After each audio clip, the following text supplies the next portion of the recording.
Welcome to the Startup Grind. So Brian, thank you so much for joining us. It's really a pleasure to have you here. We've been doing these for a while. I believe it's very safe to say that you are the first founder who has a company valued at over $1 billion on the Startup Grind New York stage. So congratulations. That's obviously something that didn't come with little effort, but it's obviously been coming for quite a long time. But I wonder if we can get started much before that with really how you began to realize that you had this entrepreneurial tack and where did this whole journey for you really start? Sure. So I grew up in Eugene, Oregon. That's a state north of California, for those of you who don't know. And in high school, this will age me, we had a computer lab that was full of Apple computers, not Macs, like Apple IIs. And the district got a bunch of money to upgrade to Macs. And so I asked the naive question, what happens to all of these used computers? And they said, we don't know. And I said, why don't we give them away to the families that don't have computers? I was fortunate that we had a computer at home and I could type my assignments. And they asked the school district and they said, this is crazy. We're not a nonprofit. We can't give the computers away. I don't think that was true. But they said, look, if you can take them out of our warehouse tomorrow, then we'll give them to you for $5 a piece. And so I said, how am I going to get them home? And they said, well, we'll lend you a truck. First of all, you wouldn't give me the computers, but you'll lend a 17-year-old a truck? Something's wrong with this picture. And so I hired a bunch of my friends from my basketball team. I convinced a friend's parents to move their boat out of their garage, and we moved 400 grimy Apple IIs into the garage. And every day after basketball practice, instead of going home, we'd go to the garage and clean the computers and test them and sell them out of the garage for about $75 to $100 a pop. And so after a couple months, we sold all of them, or all the working ones, and made 12 or 15 grand. And I actually felt guilty because we'd made so much money. And so we donated half the profits back to the school district and actually paid for our own high school graduation, which is pretty cool. And donated money to create a scholarship fund for kids and took the rest of the money and had like the best summer ever because we had like $1,000 each left. And I guess that sort of got the entrepreneurial juices flowing. Yeah. And over the summer, my friend Pat and I took our earnings, and started a web design firm, which was 1995. So we were doing websites. We were charging like $100 to the local law firm to build a www site. Wow. There's only 3 W's, but they didn't know the difference. Could charge more for 4. And I went to Princeton that fall, and out of my dorm room, we were building these websites, and they were dynamic. We used the earliest versions of JavaScript and CGI bin. I learned to program by reading Mark Andreessen's documentation for how to write a CGI bin program. This is before Netscape. Basically, it's in CSA Mosaic. And after about a year, realized that big companies in New York and San Francisco were charging $100,000 for the websites that we were building for $500 out of our dorm room. So it was a very clear lesson in entrepreneurship, which was, it's not about what it costs you to build the site or build your product. It's about what you can sell it for. For me, getting to eat hoagies and pizza as opposed to cafeteria food was well worth the all-nighters we'd pull for these things. Right. And so, one thing led to another, and here I am, almost 20 years later, still more or less building websites for a living. Interesting. Yeah, we'll have to get more into that. How did you come across all of Mark Andreessen's documentation? I mean, if this was pre-Netscape, this wasn't necessarily something that was available the way that all this content and all this startup information is available now. I mean, did you really have to go and seek a lot of this stuff out? Do you know what Gopher is? I personally don't, actually. Sorry. Gopher was the protocol that came before the web as we know it. So it was really just a directory listing protocol. But back in the early 90s, before HTML, you would go to a Gopher address, and a link would come back, and you could click on it. But you could make your way around what was then the web in a very crappy way. So there were ways to find things. Right. It just wasn't very good until this amazing directory site launched. It was incredible. They took every resource available on the internet and they categorized them and made it into this hierarchical system where you could find the entire internet. Anybody know what that company was called?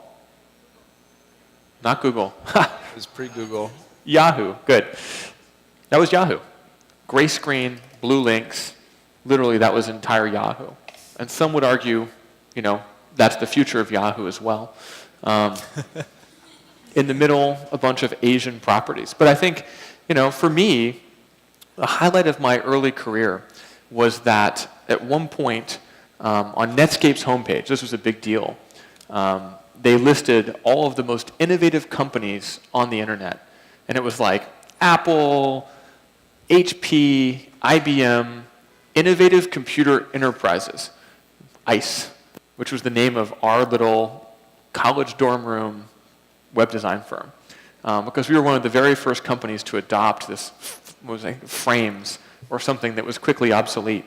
And Yahoo Internet Life, there's a magazine. I think Ziff Davis published it. This is how big the internet was. There was a print magazine about the internet. I know that sounds crazy. But they did a full-page spread on our innovative web design. And we're like, this is stupid. We threw it away. I don't have a copy of this because we thought it was so stupid that they would...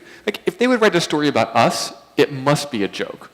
And so I think actually it'd be a good collector's item. So it's a long answer to your question. But at that point, the internet was so small, right. It wasn't very hard to find things. I mean, you download the browser, and there was a README file that was how to build websites. Yeah.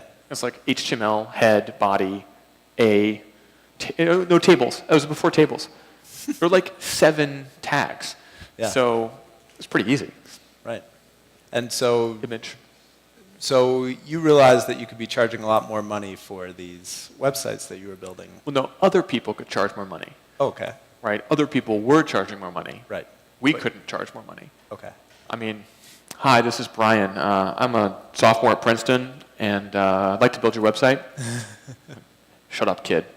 I'll give you an example of this. Yeah. The Princeton University store, which sells basically anything orange and black that you can imagine, except Halloween pumpkins, decided they needed a website. I think we were sophomores. And so, I've run this successful web design firm. I actually built one of the first e-commerce programs on the entire internet. Being an idiot, I gave it away for free. This is before open source. I actually built a script. It's cool. You could type a form in online, and it would email the owner of the store all the details. Totally insecure, because there was no security. But there was actually a helicopter parts company that used it to take orders online in 1995 or early 96. So we're talking about bank information, credit card No. information? It was Okay. no one would ever do that on the internet at that point. More But, just lead sourcing. just to test it, I would CC myself on everything they sent. So at one point at Princeton, I was getting 1,000 emails a day of every... I probably had visibility into all commerce on the internet for a short period of time. I didn't make a penny. So I went to the U-Store, the Princeton U-Store, with my buddy Hagos, and I was like, we should build your website for you. We are literally about as good as you could possibly get. And we quoted the whole thing out, fully secure, e-commerce, 20 grand. And which, of course, in context was nothing. We should have charged $500,000 for this. And the local newspaper, the Princeton Packet. Anyone heard of the Princeton Packet? That's about right. 3 people. So 3 people. In Princeton, there's few people who've actually heard of it, as far as I could tell. Yeah. The local newspaper came in and pitched the Princeton U-Store. And the U-Store chose their proposal for $40,000 over 2 computer science majors at Princeton with real experience for half the price. We couldn't even charge our own university real money And of course, the Princeton Packets e-commerce store was like a website. I mean, you could click on items and get broken links, if you were lucky. And so then I think Princeton had to go like pay $1 million for a real firm to do it. But that's why we're so uncredible. Yeah. And I think that's the problem that many entrepreneurs have. I mean, it's not that we weren't any more capable or less capable. In fact, we were probably the most capable. Right. But so much of this is about creating a brand, whether it's a personal brand or a company brand, and finding ways to credentialize, which could be through social proof. It could be through, having a business card, which we did have, having a cell phone, actually. This was before cell phones, which is pretty cool. Like, how awesome would it have been if we'd walked into the used store and been like, what's up? It was like early phablets, the cell phones back then. Like, we didn't know that large format phones were going to be the thing. Like, back then it was embarrassing. Now it's cool, right? Anybody here have an iPhone 6 Plus? No. Oh. Wow. I seriously have a 1996 cell phone that you would find indistinguishable. It's pretty awesome. Very interesting. I carried a purse. It's not true. A Merce? No, a purse. Okay. So, all right, so we're saying you aren't able to really create a brand at that point because you're still sophomores, basically, in college. Do you think it's easier to create a brand now as an entrepreneur in 2014? I mean, certainly, you can go to 99 Designs and pay $100, $200 for a logo. You can build a nice website with Twitter Bootstrap and Squarespace and whatever else. Do you think that it would be easier if you were doing the same thing you were doing then today? Well, let's do an audience survey. How many of you think it's easier today than it was in 1996 to distinguish yourself from the crowd of aspiring entrepreneurs? How many people think it's harder today than 1996? Interesting. Yeah. How many of you were alive in 1996? Less than half the audience was alive. The rest are probably asleep. Everybody's fascinating. 17 years old. If you think back to that time, entrepreneurs weren't cool. Like, Netscape was the first real tech IPO to catch people's interest. Yeah.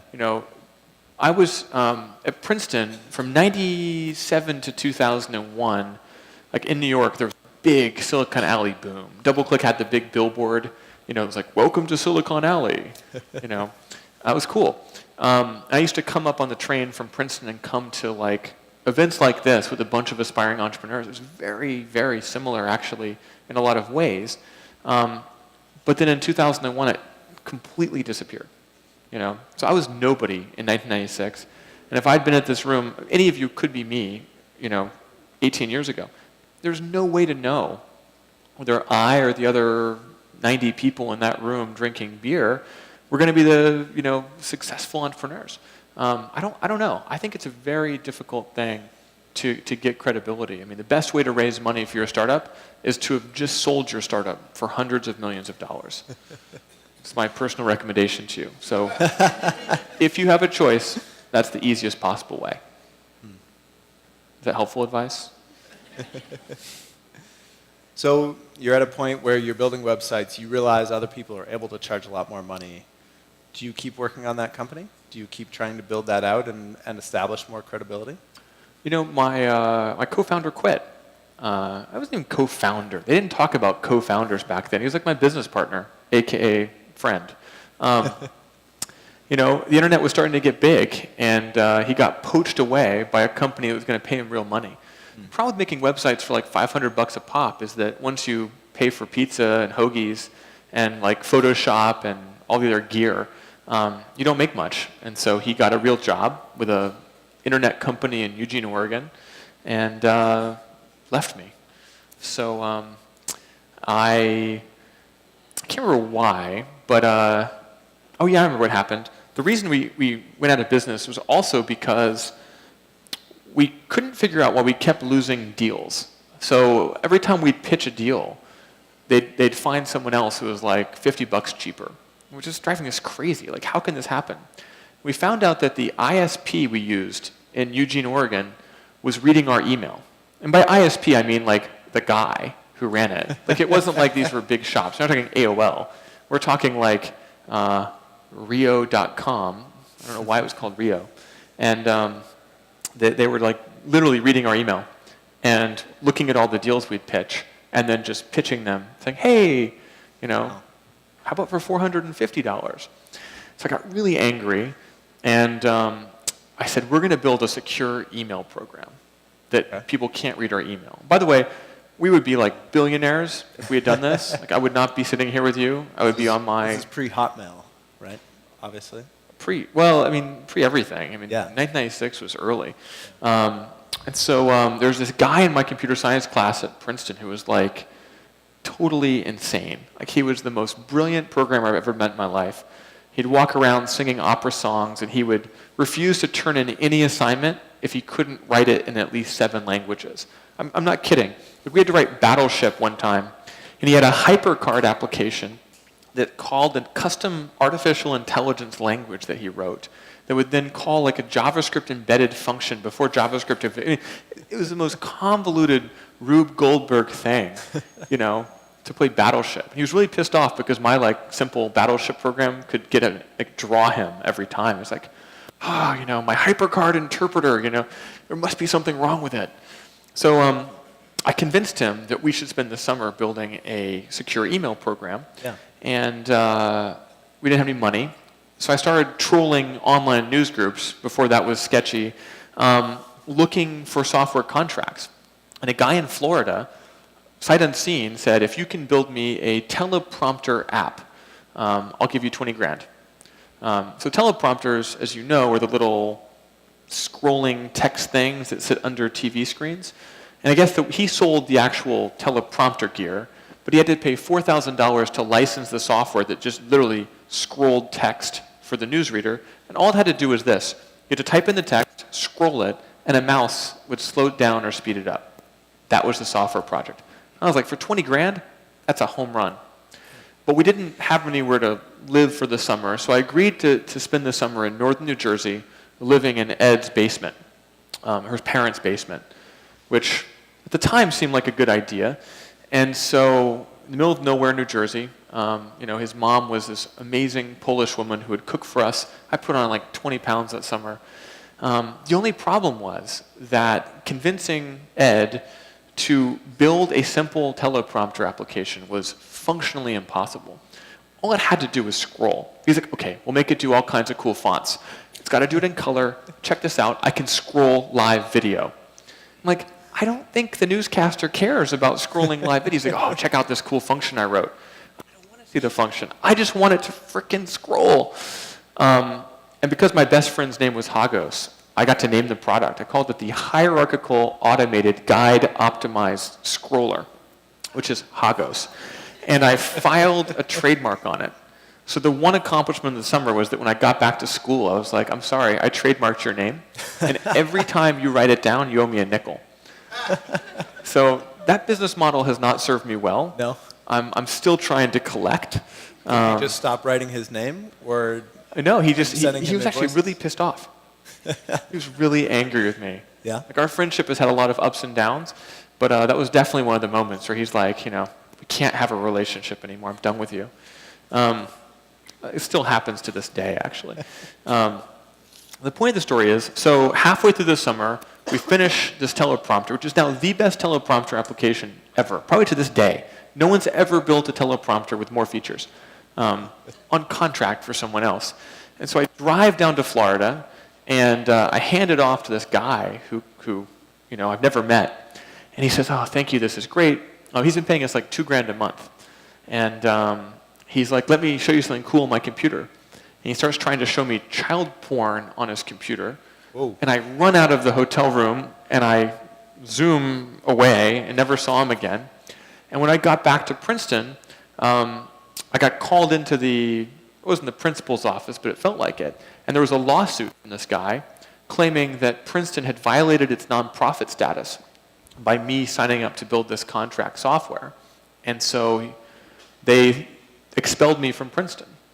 I talked them down to a probation, but I agreed not to charge them any more money. So my entire summer, instead of being spent on our secure email was spent building teleprompter software for a very sketchy human being and getting put on probation. My permanent record at Princeton has me on probation for violating the nonprofit status of Princeton, unlike all of my friends who got put on probation for peeing on buildings. So there's that. But yeah, so just one experience after another. Yeah. Good news is that guy never got any support for his software because he didn't pay us. So I'm not sure it actually did him very much good. So I do feel somewhat good about that. But I did carry my cell phone around for the next year trying to sell teleprompter software out of my dorm room, which is a very unusual experience for Princeton students in general. Yeah. So there's that. Yeah. But yeah, I mean, so I could go on all night about one entrepreneurial experience after another. Progressively less scrappy, I think. So at this point, you've had several different experiences building several different types of things, types of software with some hardware integration possibly. How do you get to building software, building programs that are related to advertising on the internet? So after college, I started a legit.com, raised about $500,000 from friends and family, suckers. And what year would this be? 1999. Great year to start Great year. a software company. Awesome. Yeah. And our thesis was that Ticketmaster was a terrible company and that they were charging like $15 to buy a ticket over the phone. And we thought, hey, we'll do it cheaper online. And they weren't selling tickets online at that time. I wrote a business plan for my entrepreneurship class at Princeton and got a B. Should have been a good lesson. Raised this money, hired 7 computer science graduates, seniors at Princeton to be my team, had 20 people working for me on the ground in LA the day after graduation. And so, I was actually a millionaire on paper the day after I graduated Princeton, which is pretty cool. We did radio advertisements, LA2night.com. That's LA, the number 2, NITE.com. Probably a good lesson for entrepreneurs is if you have to spell your company's name, don't do radio ads. That's a very relevant lesson. Anyway, right now. Yeah. So the whole thesis was we were going to beat Ticketmaster online. And so we took out space in the office complex directly across from the executive suite at Ticketmaster. So we could see them across the way. And they had just sued Sidewalk.com for deep linking, which doesn't sound as nasty as it, or it's not as nasty as it sounds. I guess Sidewalk was trying to direct people directly to tickets, so they would have to click once to buy a ticket. And Ticketmaster thought that was ruining their chances to be a portal. And so they wanted the links to go to their homepage, which makes absolutely no sense. So I went to Sidewalk and said, since Ticketmaster's trying to sue you, why don't you partner with us? And so I got this massive deal with Sidewalk where the day before we launched, they were going to email every customer in LA and send them to our site to buy tickets, which was amazing. So somehow Ticketmaster found out about this. Yeah. I mean, we were across the street with big signs saying, F you, Ticketmaster. I mean, how could they have figured it out? And meanwhile, someone told them about the internet. So about 3 weeks before we launched, they bought Sidewalk from Microsoft. I still call it Black Monday. It was the day that our entire business was destroyed. And they started calling every venue in LA and said, if you give this company tickets online, we won't sell your tickets through the phone. We can't stop you from giving them tickets.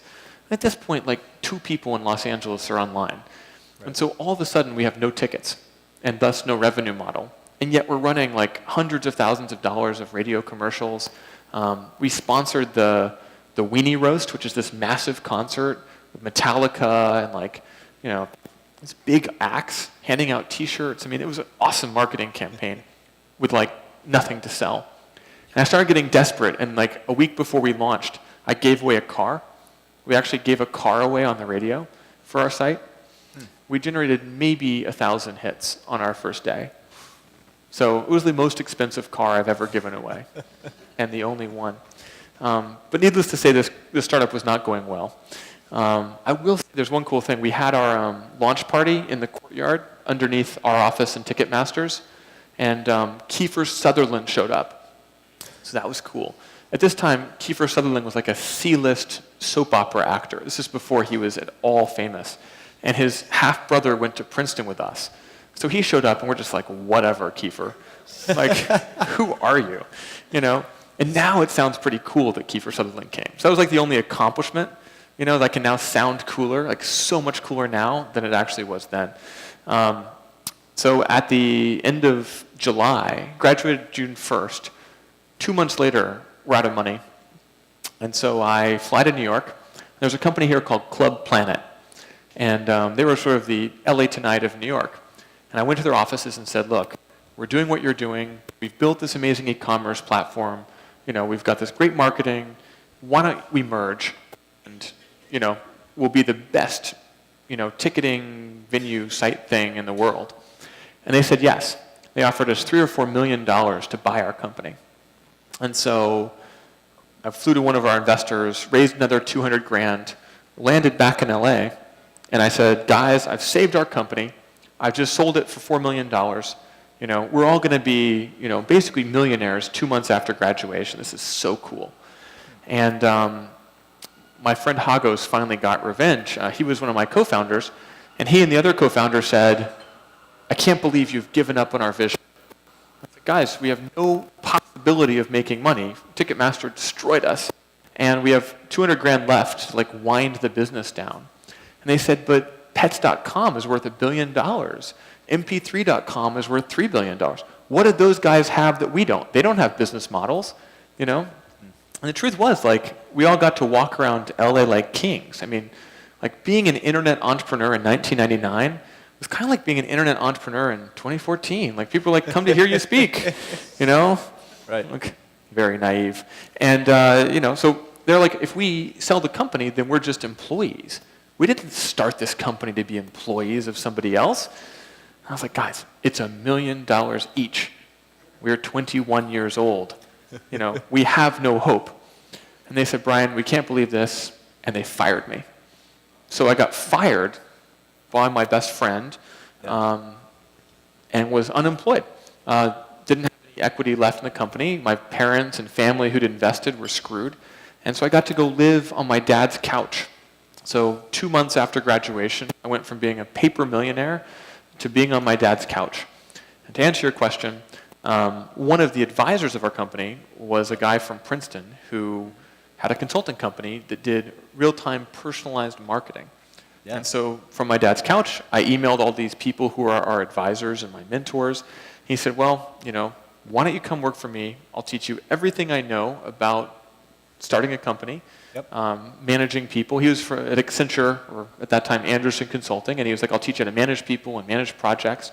And one thing I learned in this failed startup was how little I knew. All these skills I didn't have.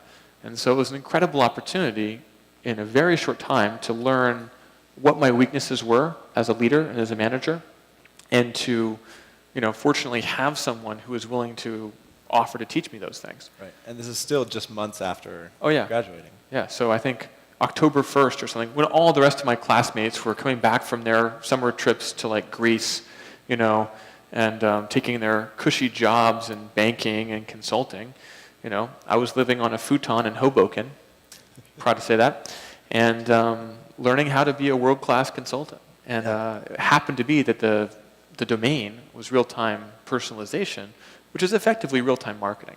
And so much of what I have done since then in my career is derivative in one way or another from happening to be thrust into this weird niche industry back in 1999.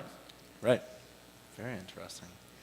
So let's talk about Right Media, because you, by the time you left that company, you were the CTO.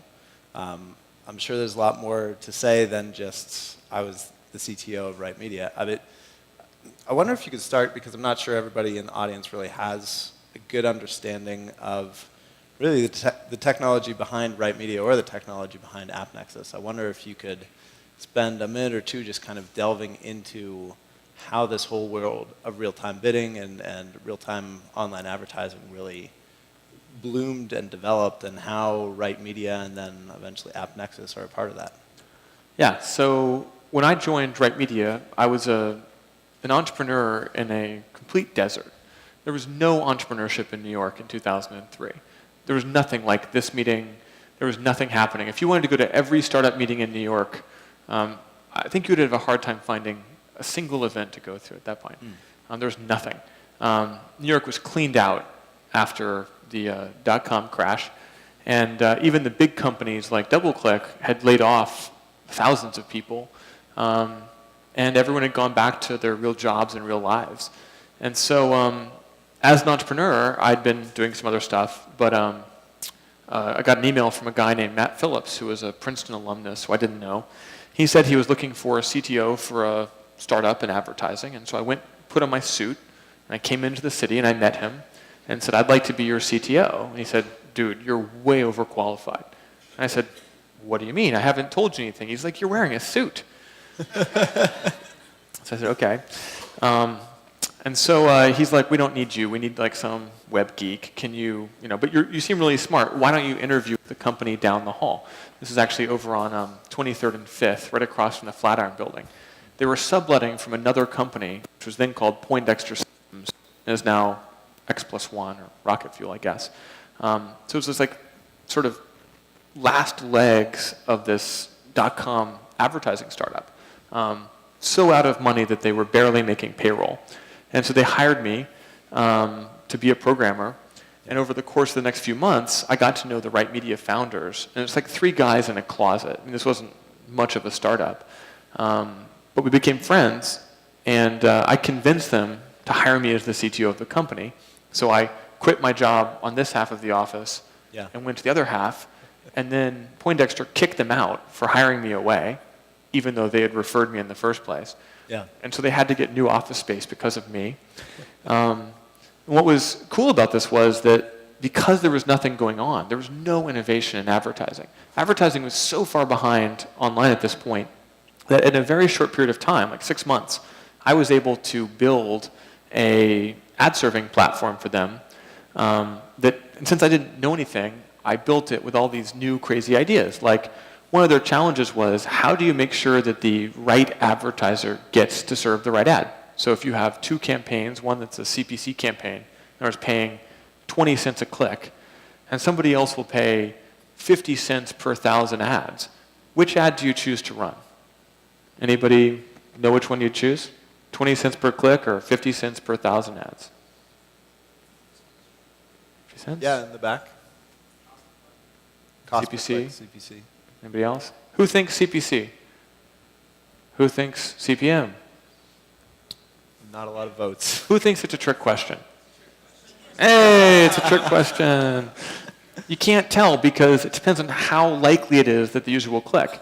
If the user's going to click every time, you'd be crazy not to take the CPC ad. But if the user's never going to click, take the money and run, you take the CPM. Nothing in the market at that time could do that simple math. So I read every paper on predictive analytics that I could find, chose an algorithm, and I built a real-time prediction system. But you still have this question of how do you choose which advertiser? And I decided to make this run in an auction. We would have an internal auction across all the different ads. They'd all bid to see which one had the highest price, and my predictive software would figure it all out. Now this wasn't because I was trying to change an industry. I was just trying to build an ad server that was halfway smart. We turned this thing on in 2004. It was successful, and I got bored, so I stopped building the tech, and I went to run business development. And I started cold calling publishers to get them on our platform. After a few months, I got so annoyed at the publishers not being very smart and making bad decisions that I started building a new version of the platform to help them choose the right ad, because our ad network was smart, but the publishers didn't have the same tech. And for those of you in the industry, that was the very first SSP. So sort of out of frustration, I invented the idea of an SSP. And then a few months later, in November of 2004, somebody approached me at a conference and said, look, you're so far ahead of everyone else in the industry in terms of tech. Is there any chance that you'd license us your tech? And now, this was our secret sauce. This is like a hedge fund handing out their secret magic formulas to all of their competitors. I went back to the office and told the CEO, I think we should get into the ad tech business. And he was like, you're crazy. That's just absolutely the dumbest thing I've ever heard. So I did it anyway. I took one more programmer. We went back into a dark office, And over the next 3 months, we built a version of our platform that we could license. And there was one secret feature that I built, not knowing what it was, but it was that if there are 2 ad networks on the same platform, we could have the auction go across both networks. So one network could bid into the other's ads. This was just a feature. This wasn't some master scheme. And so signed up a couple of customers. We started to, turn on all their advertising, and I had a eureka moment. It was one of those moments of like cold fusion. When the 2 networks connected, the sellers made more money, which makes sense. You're auctioning across many, many more ad campaigns. So you, by nature, get a higher price. And for the advertisers, instead of bidding into half the inventory, you're bidding into twice the inventory. And so you can actually lower your cost of acquisition because you have more ads to choose from. And for us as a platform, we were seeing, of course, much greater profit margins. It was a money printing machine. And so within months, we went from a couple customers to 50 customers. We had so many customers joining the system, we had to stop signing new business. People would call me and bribe me to be part of the platform. We served 1 billion ads in January of 2004.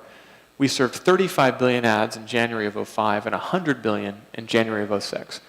Very quickly, we'd become the 2nd largest ad company in the world after DoubleClick, just on the basis of almost an accidental invention of what is now called the ad exchange. We didn't even think to call it that. We just called it linking.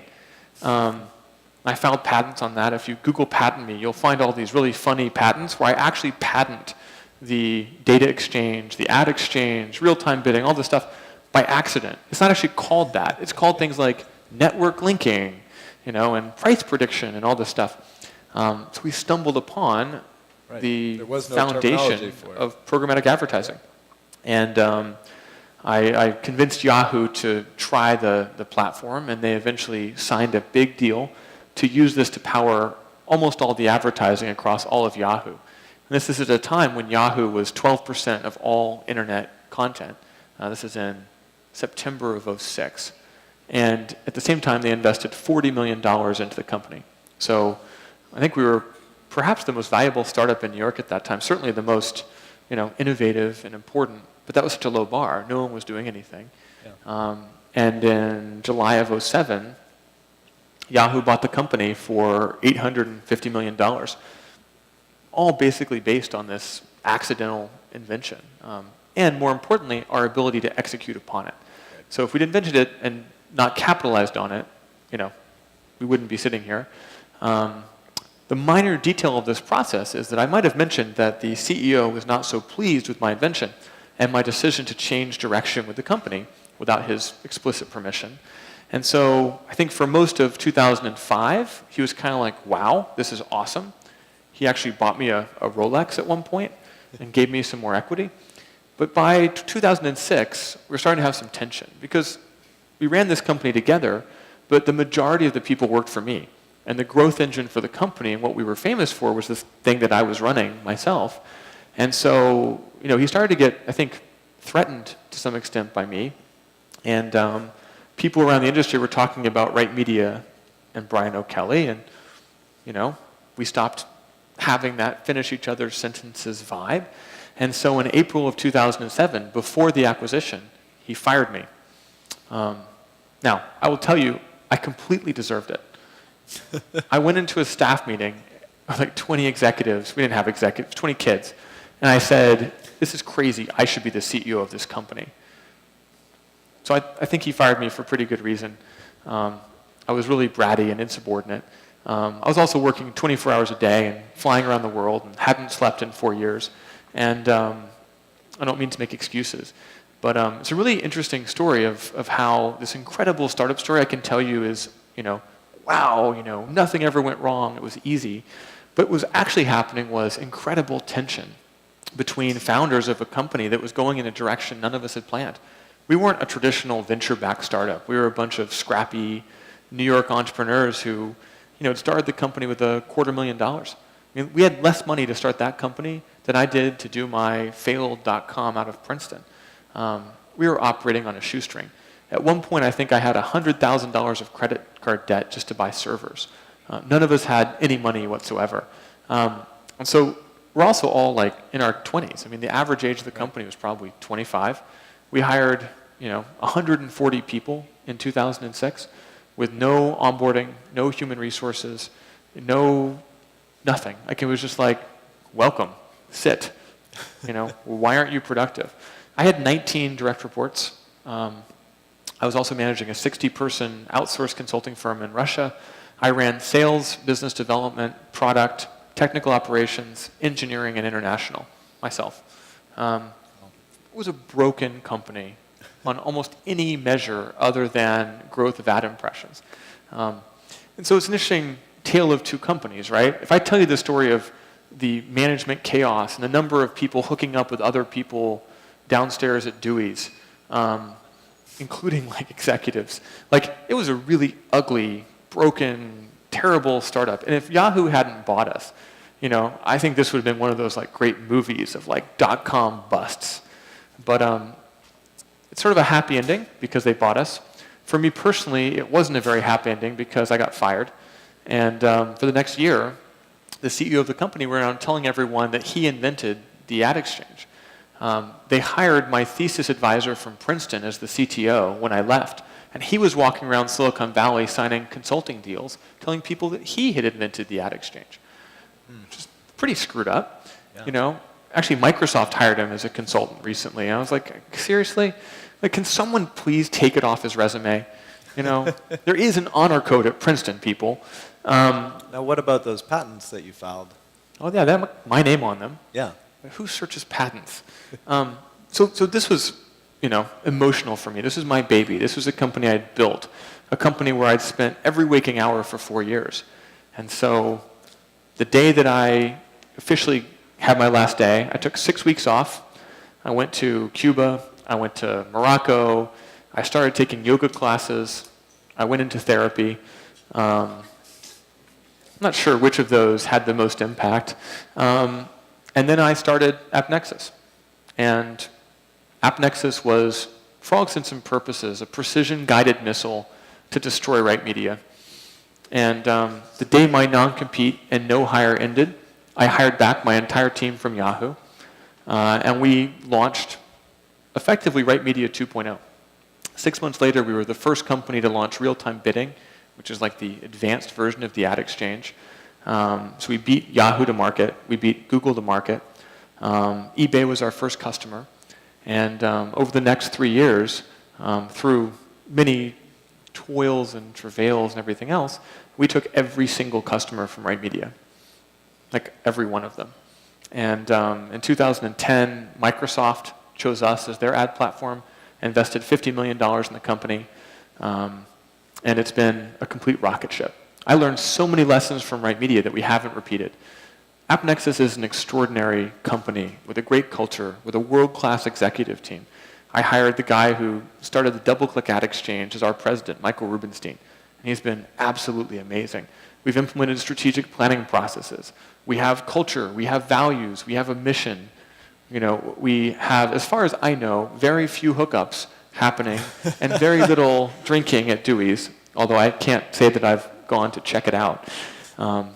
And on a personal level, I have a 4.5-year-old daughter who, has completely changed my life. And I'm really proud that not only is AppNexus an extraordinarily successful company from a commercial perspective, it's an extraordinary place to work and an extraordinary business to be a part of. And so in a lot of ways, had I not been fired from Right Media, I wouldn't have had the chip on my shoulder that caused me to go not only build a great company, but to build a great team. Because I was determined not to repeat the mistakes that I had made. And I'll close that story with a quote from someone I like a lot who said that I'm one of the most balanced people he knows. And I was very pleased. I was like, that's the nicest thing. I mean, I don't feel very balanced. He said, no, you have a chip on both shoulders. So that's excellent. For what it's worth. I want to make sure that we do get a few questions from the audience before we have to close down. Terry Boo, can you raise your hand? Hey, Terry, how's it going?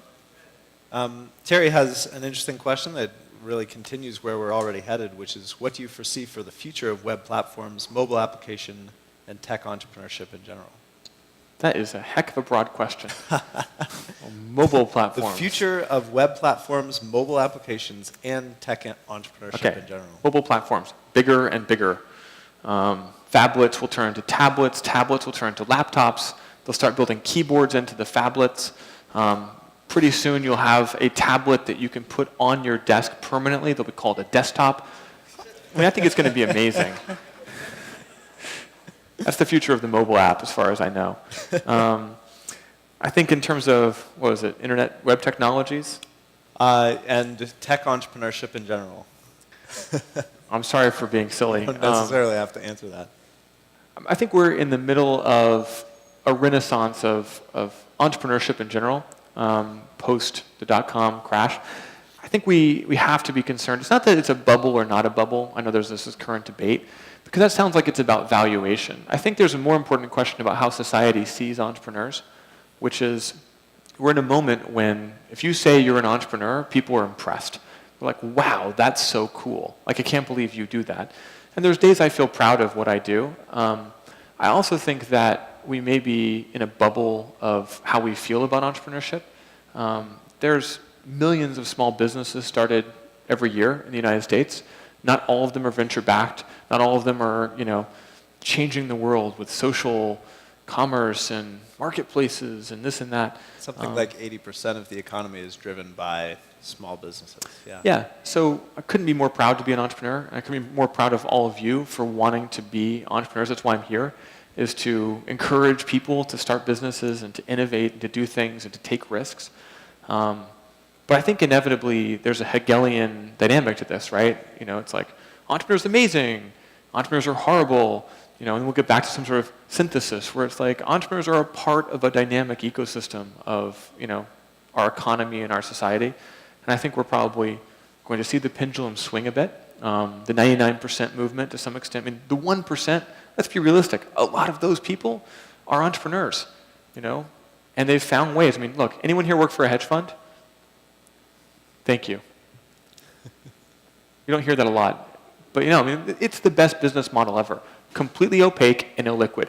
Give us your money, trust me, we'll take 2% a year, and if we are all successful with your money, we'll take even more of it. I mean, I wish that were my business model. You know how hard it is to be accountable every day, like every second? Like, we have uptime guarantees and SLAs. I mean, what's the SLA in my hedge fund? Seriously.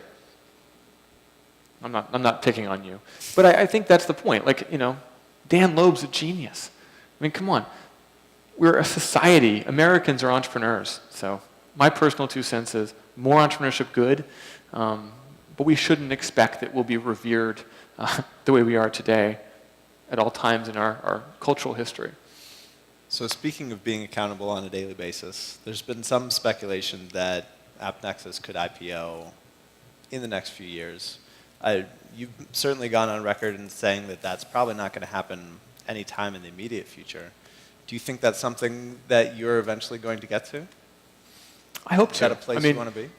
I think that it would be incredibly good for New York to have a public technology company that we could all look at as, yes, we can build technology companies. We are a vibrant ecosystem that's an alternative to the Valley and other places. I'm really annoyed by the haters, as I'm sure all of you are. So on a personal level, I aspire for AppNexus to be that company or one of those companies. Yeah. At the same time, being a startup CEO is incredibly exhausting. Being a public company CEO adds a whole nother set of constituents. Investors, a 91-day reporting cycle, the difficulties of employees, watching the stock price, of competitors knowing more of your strategy. So I guess I don't look forward to the pressure of being public. Right. But, it would be really, really cool to be able to sit in front of all of you someday as the first billion-dollar public company in the startup ground. I don't know if we'll still be a startup at that point, but we'll do our best. Do you have any thoughts on when you no longer get to call yourself a startup? I don't know. Since I'm a lifelong entrepreneur, I struggle sometimes. I've never worked at a company as big as AppNexus, except for one summer internship at Morgan Stanley. So for me, I sure hope we can consider ourselves a startup permanently, because otherwise, when I go on those custom forums and it says, what's your occupation, I don't want to stop writing entrepreneur. So as long as I can write entrepreneur, AppNexus can be a startup. Yeah. It's my decision. I love it. Unfortunately, that's gone by very quickly. I think we're actually out of time.